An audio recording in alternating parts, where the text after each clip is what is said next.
Student friends, जैसा कि हम सब जानते हैं कि कल दिन में नौगांव श्रीनगर में बीजेपी के एक लीडर के घर पर अटैक हुआ था, जिसमें हमारे एक पुलिसकर्मी बुरी तरह घायल हो गए थे, बाद में शहीद हो गए। उसके बाद श्रीनगर पुलिस, पुलवामा पुलिस एक लीड को लेकर परस्यू किया। उस करने के दौरान में पुलवामा से हम लोग एक इस्फाक नाम के OW को अरेस्ट किए। उसको पुलवामा थाना में इंट्रोगेट किया गया। इंट्रोगेट करने के बाद उन्होंने 2 आदमी का और नाम दिया। उसको अरेस्ट करके हम लोग फिर इंट्रोगेट किए तो फर्दर पता चला कि घाट मोहल्ला काकपुरा में जो एक नवाज डार है, उसके घर में 3 टेररिस्ट छिपे हुए हैं। आर्मी CRP पुलिस मिलकर कॉर्डन डाला और रात में 4:35 पर फायरिंग शुरू हुआ। मिलिटेंट फायरिंग करके बाहर निकलना चाहा कॉर्डन से, फोर्स सिक्योरिटी फोर्सेस ने रिटेलिएट किया। फिर मिलिटेंट घर के अंदर घुस गया। चूंकि बिल्डिंग बहुत बड़ा था, 3 मंजिला, और इनिशियल 4-5 सिविलियन को भी हॉस्टेज बना दिया था। उसके चलते ऑपरेशन को डिले करना पड़ा। लोगों को हम लोग निकाले और बाद में इनकाउंटर शुरू हुआ, जिसमें 3 टेररिस्ट मारे गए हैं। एक सुहेल निसार लोन है खिरू का, दूसरा यासिर वानी है खिरू का, तीसरा जुनेद है पिरचू पुलवामा का। ये तीनों टेररिस्ट इसी साल ज्वाइन किया है, 2 फरवरी में और 1 मार्च में। जैसा कि हम कल आप लोगों से शेयर किए थे कि 4 टेररिस्ट इन्वॉल्व थे उसमें, और उसमें से एक बुर्का पहने हुआ था। 2 का CCTV फुटेज से हम लोग आइडेंटिफाई कर लिए थे। 2 उबैद और जो शाहिद थे, और 2 जो बाकी था उसमें से 2 ये है सुहेल निसार लोन और जुनेद है पुलवामा का। ये दोनों टोटल 4 थे। और सुहेल लोन बुर्का पहन गया था खिरू वाला, और इनकाउंटर साइड के बाहर बुर्का फेंकते हुए लोग देखा उसको। फिर उसके बाद इनकाउंटर में जो एक AK मिला है, एक पिस्टल, और हम लोग का जो SLR स्नेच हुआ था नौगांव से, जिसका नंबर है 5139211008 DPS। ये हमारा SLR भी रिकवर हो गया वहां से। ये प्रूव करता है कि यही टेररिस्ट इन्वॉल्व थे। और हम लोग श्रीनगर पुलिस की पूरी टीम लगी हुई है। बाकी जो और 2 टेररिस्ट इन्वॉल्व थे इसमें, उबैद और शाहिद, इसको भी हम लोग जल्दी से जल्दी पकड़ लेंगे या इनकाउंटर में न्यूट्रलाइज करेंगे। जहां तक बात है कि एक नया चीज में इमर्ज हुआ है, ये जो एक्शन हुआ था कल, इसमें LET और अलबदर दोनों मिलकर किया था। क्योंकि इसमें से 3 टेररिस्ट में से 2 अलबदर का है, और राइफल भी उसी के साथ मिला है। और कल इनिशियल हम लोग को पता चला था कि ये TRF के मिलिटेंट है श्रीनगर सिटी वाला, लेकिन इनिशियल ये नहीं था पता कि पुलवामा का टेररिस्ट भी इसमें मिला हुआ है। कल हम लोग लग रहा था कि चारों के चारों टेररिस्ट सिटी के ही हैं, लेकिन 2 सिटी का है और 2 पुलवामा डिस्ट्रिक्ट का है पूरा। ये ज्वाइंट अटैक था। और इसमें हम लोग और जो इसके रिलेटेड OW नाम आ रहा है, उसको भी हम लोग डिटेन करके इंक्वायरी करेंगे, इन्वेस्टिगेशन करेंगे, इंट्रोगेट भी करेंगे पूरा। और जो गाड़ी जो है अल्टो 800 JK 13E2098, ये गाड़ी टेररिस्ट ने यूज किया था। ये गाड़ी उसी आदमी का है जिसके घर में इनकाउंटर हुआ। इनकाउंटर जहां हुई है उसके बाहर गाड़ी रखा हुआ था। इसको भी हम लोग गाड़ी के नंबर को परस्यू कर रहे थे। उस घर तक पहुंचने में इससे भी हम लोग को मदद मिली थी। और नवाज डार जो है, इसके घर में इनकाउंटर हुआ है। इसको हम लोग 13 अनलॉफुल एक्टिविटी एक्ट तक इसको अरेस्ट करेंगे हम लोग। और लावेपुरा इनकाउंटर में जो 2 जो हम लोग पकड़े थे OW, उसके इंट्रोगेशन के बाद कल हम लोग रात में 1 और पकड़ लिए हैं। और उस केस में हम लोग को टोटल जो 2 टेररिस्ट इन्वॉल्व था, उसको या तो पकड़ेंगे या इनकाउंटर में न्यूट्रलाइज करेंगे। अगर कोई क्वेश्चन है तो पूछना।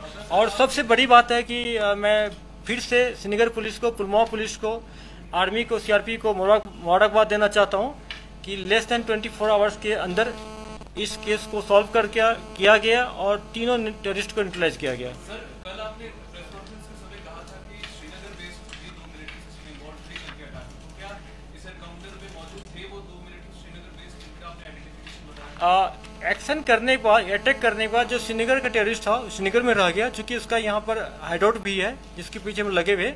जो पुलवामा के टेररिस्ट था वो भागा गाड़ी में, और उससे हम लोग उसको परस्यू किए और उसको पीछे किए। सर, क्या जो 3 मिलिटेंट मारे गए, इसका कोई ताल्लुक है जो HMT में अटैक हो गया, सोपोर से कोई कनेक्शन है? HMT वाला में नहीं है, जो नौगांव में अटैक हुआ उसमें है इन्वॉल्व है। कोई इन्वॉल्वमेंट HMT या सोपोर में है? और फर्दर हम लोग देखेंगे, क्योंकि ये केस इसलिए प्रूव हो गया है कि उसके साथ वह SLR मिला है जो कि कल स्नेच किया गया था। उससे लास्ट क्वेश्चन, हमने देखा है पिछले कुछ समय में से कंटिन्यूअसली सिर्फ भारतीय जनता पार्टी के वर्कर्स को ही टारगेट कर रहा है।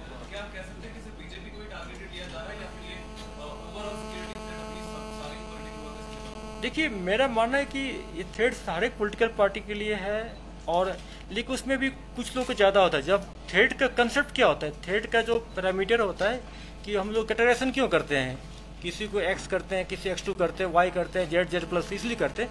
हर एक आदमी का, हर एक पर्सन का, हर एक पार्टी का अलग अलग थ्रेट होता है।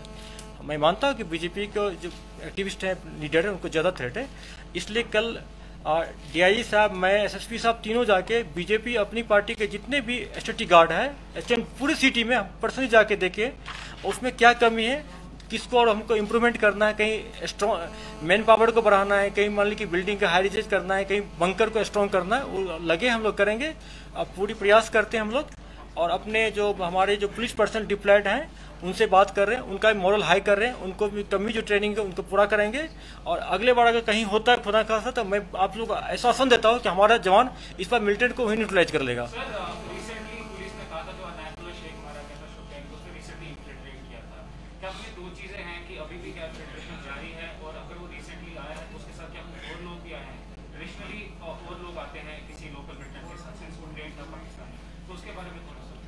जैसा कि DG साहब बार बार आपको बोले हैं, और आर्मी के ऑफिसर भी आपको शेयर किए हैं कि लास्ट इन्फिल्ट्रेशन बहुत कम हुआ है, इस साल भी बहुत कम हो रहा है, नहीं के बराबर हो रहा है, क्योंकि वो रिसेंटली आया था।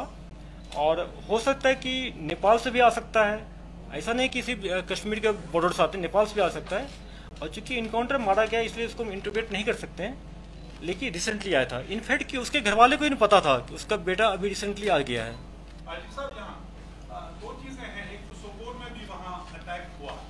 जाहिर सी बात है वो पॉलिटिकल वर्कर्स थे, उनका अटैक हुआ है, कल का अटैक डिसिप्लिन पॉलिटिकल वर्कर पे ही है। तो क्या आपको लग रहा है कि जो कामयाबी बताई गई किसी इलेक्शन की, उसके बाद पॉलिटिकल वर्कर्स पे जो अटैक पे ज़्यादा मिलिटेंट को अटैक कर रहे हैं? दूसरा सवाल इससे कुछ मुख्तलिफ है कि एक सोल्जर जिसको शायद कंटेक्ट किया मिलिटेंट ने, उसकी 8 महीनों से उसका बाप उसकी लाश को ढूंढ रहा है, तो पुलिस उस पर क्या कर रही है? जहाँ तक सोल्जर का TA का जवान की बात है, इनिशियली टेररिस्ट ने क्लेम किया था कि उसको मार के हम लोग कहीं दफना दिए। जो टेररिस्ट क्लेम किया था वो इनकाउंटर मारा गया, और उसके कुछ औजलू से हम लोग बात किए, इंट्रोगेट किए थे, तो अभी तक ऐसा कुछ हम लोग को नहीं मिल पा रहा है कि कहाँ पर दफनाया है। फिर भी हम लोग अपने जो फील्ड में सोर्स है उससे बात कर रहे हैं। अगर उस तंजीम से आउटफिट से रिलेटेड कोई टेररिस्ट जिंदा मिल जाएगा तो उसको फर्दर इंट्रोगेट करेंगे, उसमें हम लोग पूरा मेहनत कर रहे हैं, कहीं से उसका कुछ सुराग मिल जाए। दूसरी बात जो है, जो पॉलिटिकल स्टेज पर अटैक किया जा रहा है, जैसा हम सब जानते हैं कि DDC के इलेक्शन JNK के हिस्ट्री में पहला बार हुआ था, अब फर्स्ट टाइम में ये इंसिडेंट फ्री इलेक्शन हुआ था। इनफैक्ट हमारे अपोजिशन के लीडर उमर साहब भी एक ट्वीट किए थे जिसमें बोले थे कि 3 डिकेड में first time incident free election हुआ है। इससे पाकिस्तान के जो हैंडलर है काफ़ी परेशान है, वो बार बार प्रयास करेंगे कि जो पब्लिक रिप्रेजेंटेटिव है, खास करके जो पंचायत सिस्टम के हैं, इन पर अटैक करने के लिए। लेकिन हम लोग भी उसकी सुरक्षा के लिए, सिक्योरिटी के लिए पूरी इंतजाम कर रहे हैं। बिल्कुल सही बात है कि हर एक को नहीं दे सकते हैं, लेकिन जो वनरेबल है, जिसको थ्रेट है, जो हम लोग को कंसल्ट करते हैं, उसको हम लोग सिक्योरिटी दे रहे हैं। और साथ साथ अपने जवान को हम लोग ट्रेन कर रहे हैं, SOP में बदलाव लाएँ, और उनके कुछ ट्रांसफ़र भी करेंगे। जैसे कि कोई लोकल है, उनके रिलेटिव PSO है, उसको हटा देंगे हम लोग। जैसे कि उसी गाँव का PSO है तो उसको नहीं रखेंगे, क्योंकि वो लोग जल्दी जल्दी घर भागता है। तो बहुत सारे बदलाव ला रहे हैं, उनके रिवॉम्पिंग कर रहे हैं उनके PSO सिस्टम में, STT गार्ड में, और बहुत जल्दी हम लोग कामयाबी प्राप्त कर लेंगे, 0 एरर ले आएंगे। मैं बार बार कहना चाहता हूं कि JNK पुलिस के जवान हो चाहे यहाँ के प्रोटेक्टिव पर्सन हो, वो वनरेबल होता है। इसलिए होता है कि कभी कभी 2 PSO लेकर रिमोट एरिया में जाते हैं तो सॉफ्ट टारगेट होता है, लेकिन चूंकि चैलेंज है तो उसके लिए हम लोग अपना उपाय कर रहे हैं, और ज़्यादा हमको मैन पावर मिल जाएगा अभी यात्रा के टाइम में। तो और जहाँ जहाँ फ्लग करना होगा, जहाँ रिलोकेट करना होगा, जहाँ फिर से कैंप को एस्टेब्लिश करना पड़ेगा, हम लोग करेंगे, लेकिन सिक्योरिटी के इन्वायरमेंट को पूरा कंप्लीट कर लेंगे। आगे साहब मेरा सवाल जो बाहर की गाड़ियां सीज हो रही हैं इस टाइम, उस हवाले से मेरा सवाल है, आरटीओ कश्मीर ने क्लियर किया था कि जिस बंदे के अपने नाम पे गाड़ी रजिस्टर होगी या नेक्स्ट केस जो उसका होगा या उसके नाम, इसके लिए डिस्ट्रिक्ट एसपी आपको रिप्लाई दे देंगे। ये इतना सीरियस मैटर नहीं है। अभी ये प्रेस कॉन्फ्रेंस हम लोग ये आप छोड़ो।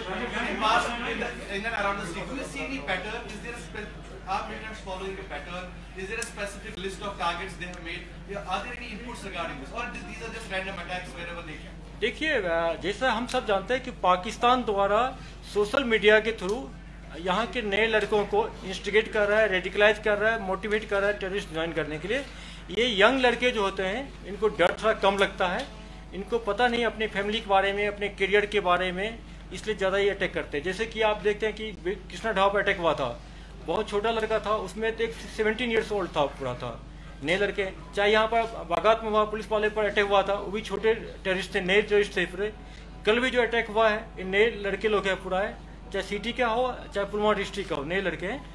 तो इसके लिए उनके पेरेंट्स से भी हम लोग कंसल्ट कर रहे हैं और आप लोगों में से रिक्वेस्ट करते हैं कि उनके पेरेंट्स से बात करें कि अपने बच्चों को मेन स्ट्रीम में ले आए, उनको समझाएं, काउंसलिंग करें। और यही बात हम अभी रिसेंटली अपने विजिट में यूनिवर्सिटी में जब गए थे कि हमको चीफ गेस्ट बना के बुलाया गया, तो मैंने टीचर कम्युनिटी से अपील किया था कि आप लोग ऐसा काम अपना रोल प्ले करें, सोशल कंट्रोल मैकेनिज्म। मतलब ये हो गया कि घर में पेरेंट्स को कंट्रोल करना बच्चों को होता है, स्कूल कॉलेज में टीचर का होता है, लास्ट में पुलिस का होता है सिस्टम में।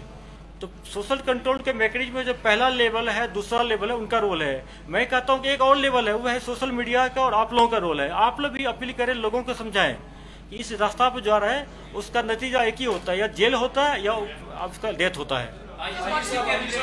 एक लास्ट क्वेश्चन, आपने बोला था, कल ही बोला कि 6 लड़के पिछले 1 साल में श्रीनगर से जो मिलिटेंसी में शामिल हो, क्या उससे श्रीनगर वल्नरेबल हो गया?